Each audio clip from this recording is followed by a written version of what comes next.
Welcome to the deep dive.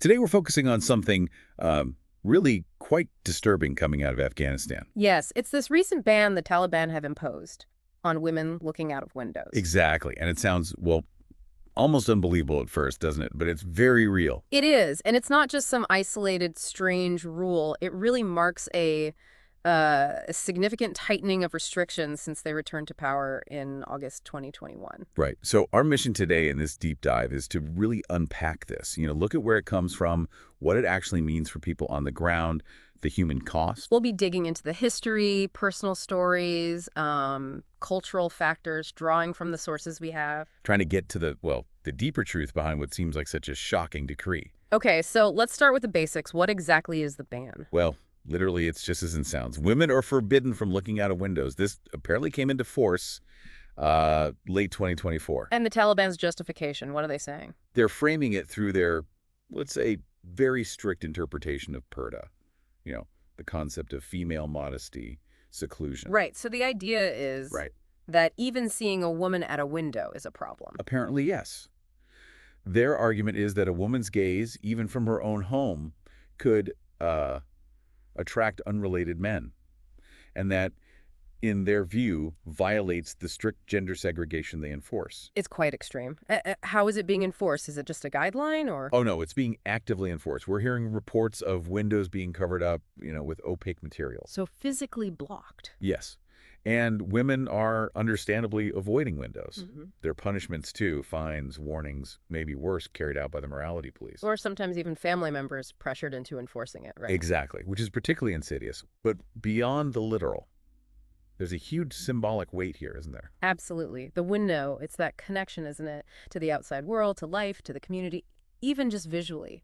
It's a glimpse of freedom, in a way. Precisely. So denying that simple act, looking out, it really ramps up the isolation. It makes women even more invisible, both in public and private spaces. It feels like it's about severing even that most basic sensory link to society. And you have to see it as part of their bigger picture, their political goal. Which is what, fundamentally? To completely reshape Afghan society based on this incredibly rigid patriarchal ideology they hold. So the message is, women's presence, their views, even their thoughts, they're just not welcome in the Afghanistan the Taliban wants to build. Stark, isn't it?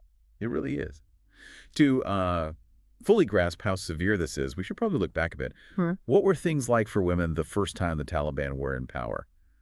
Back in, 96 to 2001? Oh, that era. It was defined by just incredibly harsh rules. I mean, women were essentially banned from education for most jobs. Couldn't even go out alone, right? No. Needed a male guardian, a mahram, the burqa was mandatory, head-to-toe covering, and punishments for breaking rules were often public and brutal. Then, after 2001, with the U.S.-led invasion, things did change for a while. There was some progress. Yes, relatively speaking. Girls went back to school in large numbers. I think the figure was over 3.5 million by 2020. Wow. Women re-entered parts of the workforce, even politics to some extent. About 27% of parliament members were women just before the collapse. But, and this is crucial, those gains were always a bit precarious, weren't they? Heavily reliant on international aid and mostly concentrated in the cities. Very true. They were fragile. And that fragility became devastatingly clear when the Taliban swept back in August 2021. Almost immediately, the right started rolling back. Women pushed out of government jobs. Girls' secondary school shut down. Still shut down, in fact. Restrictions on movement, on dress. Yeah. It all came back so quickly. And now, fast forward to 2025, we're seeing this escalation, bans on women speaking in public, singing, and now this window ban. It really feels like we're back in the late 90s. It's chilling. How does this specific ban, the window one, fit into the cultural context? You mentioned their ideology. Well, it's deeply rooted in a specific, very patriarchal interpretation of Afghan culture. But it's amplified, weaponized almost, by the Taliban's extremist ideology. Afghanistan is, generally speaking, a traditional society, correct?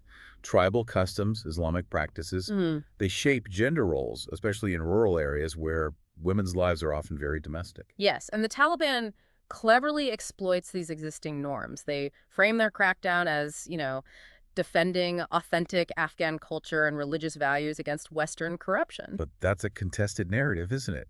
Many Muslims, scholars, activists argue the Taliban's rules are not mainstream Islam. Absolutely, that's a critical point. Many argue their interpretations are distorted, often based on very specific, sometimes weak hadith sayings attributed to the Prophet Muhammad or purely local customs rather than core Quranic principles. So, for instance, the concept of modesty in Islam. Doesn't necessarily mandate this kind of extreme seclusion or invisibility that the Taliban imposes, not for most Muslims around the world. So there's a political calculation here. It's not just about religion or culture, is it?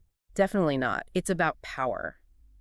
Consolidating their base, which is often rural, Pashtun, and deeply conservative clerics. And suppressing dissent from, say, urban, educated populations who experience the last 20 years differently. Exactly. And women. Women often become symbols of societal change, of modernity, of the very progress the Taliban wants to erase, so they become primary targets. It's about entrenching a purely male-dominated society. Yes. And the human cost. It's just immense. Can we talk about what this actually feels like for the women living through it? Please. Because it's easy to talk about bans, but the daily reality. Imagine being confined to your house, and now you can't even look outside. It's not just boredom, it's profoundly damaging to mental health. That constant fear, too. Fear of being seen, fear of punishment. We heard from a former teacher, 25 years old, from Kabul. She said she feels like a bird in a cage. Oh, wow. All her dreams for her students, gone. And she said, I used to look out and see possibility. Now I see only walls. That just hits hard. It does. And another story, a mother from Herat. Her daughter wanted to be a doctor. School's closed, obviously. Now she's deeply depressed. And the window ban just makes that confinement, that isolation, so much worse. What did the mother say? She said her daughter asks her, why was I born a girl? And the mother just says, I have no answers. Heartbreaking. Utterly heartbreaking. And this isn't just anecdotal. Remember that Human Rights Watch report from 2024? Yes, the one about mental health. Exactly. It found a huge surge, something like 60% of women reporting anxiety or depression. This window ban, it feeds directly into that. Cuts off connection, reinforces that feeling of being invisible, worthless. So the home, which should be a safe place, becomes a prison. For so many, that's the reality now. And this ban, it's not happening in isolation, is it? It's part of that wider strategy to push women out of society altogether. Absolutely. Deny education, deny jobs, deny any public role. You're basically marginalizing half the population. The knock-on effects must be enormous. Yeah. Economically for families. Huge. Families lose vital income. Poverty deepens. You mentioned 90% below the poverty line. That's staggering. And think long-term. All those girls locked out of school. Where are the future female doctors, teachers, engineers going to come from? Afghanistan is losing generations of talent. And it seems this ban also deepens the divides within the country. How so? Well, in the cities where women were perhaps more vocal, more used to certain freedoms, this is a clear message. Resistance is futile. We will crush it. While in more conservative rural areas? It might actually reinforce existing norms, making it even harder for women there to ever challenge the status quo. It entrenches inequality. We touched on the economics. I remember seeing that World Bank estimate, a potential 30% hit to GDP.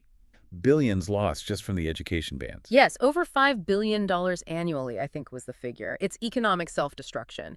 And the window ban, while symbolic, plays a role. It normalizes the idea that women belong locked away, unseen, unproductive. This whole situation, it feels bigger than just Afghanistan, doesn't it? It connects to struggles elsewhere. It really does. When you look globally, you see similar patterns, maybe less extreme in some places, but restrictions on women's dress, movement, public participation. Think Iran. Think even lingering rules in Saudi Arabia. So Afghanistan is like a worst-case scenario, a warning almost. A stark reminder, definitely, that progress on women's rights is never guaranteed. It can be reversed, and quickly. Vigilance is crucial. And the world's response? It's been complicated. Sanctions, condemnations. Yes, from the UN, Western governments. But then there's the dilemma. How do you provide humanitarian aid to desperate people without propping up the regime imposing these rules? It's a tightrope walk. Do you engage with the Taliban or isolate them completely? Neither seems ideal. It's incredibly difficult, which makes the actions of Afghan women themselves even more important. Their resilience, their activism. Inside and outside the country, right? We hear about secret schools, online learning. Incredible bravery, underground networks, people sharing information, women documenting what's happening, advocating. Groups like the Afghan Women's Network are vital. And social media plays a part. Despite the risks, A significant part. Things like the hashtag Free Afghan Women hashtag trending in 2024. It shows people are paying attention, it helps get the word out, keeps the pressure on somewhat. The forms of resistance are amazing when you think about it. Just teaching someone to read in secret. Or sharing banned books, holding clandestine meetings, sending anonymous messages out. These are all acts of defiance, big and small. That student you mentioned earlier, from Kandahar. They can cover our windows, but they cannot cover our minds. That says it all, doesn't it? The spirit is still there. Which underscores why international support is so critical. Absolutely. Practical support. Funding for those networks, legal aid, safe passage for those most at risk. Groups like Amnesty, Women for Afghan Women, are doing crucial work. Yeah, those online education initiatives connecting women to universities abroad. Lifelines. Huge lifelines, offering hope, skills, a connection to a world beyond those covered windows. So, looking ahead, what are the key things the international community really needs to focus on? What's the path forward? Well, first, sustain. Real pressure on the Taliban, not just words. Sanctions, diplomatic isolation. But crucially, linking any change to concrete steps on women's rights. Reopening girls' schools has to be non-negotiable. And supporting those women's networks directly. Yes. Fund them, amplify their voices. They know the context. They know what works on the ground. Humanitarian aid needs careful handling, too, you mentioned. Definitely. Conditions are needed. Prioritize women and girls. Find ways to bypass Taliban control where possible. Ensure aid actually reaches the people who need it most. And just keeping the spotlight on.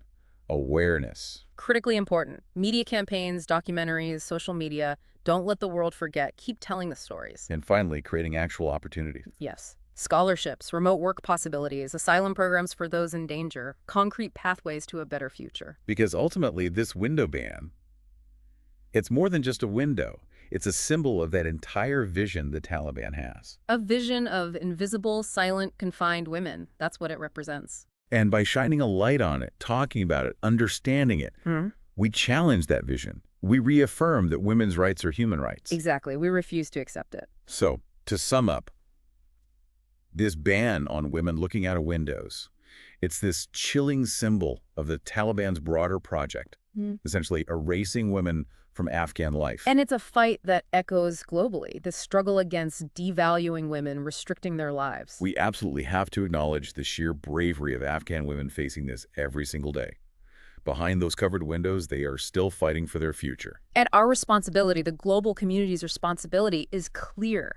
Stand with them, amplify their voices, demand justice, demand accountability. Because it's fundamental. Right. Women's rights are human rights. Nobody should be denied something as simple as looking out of a window or dreaming of a different life. Let us not look away.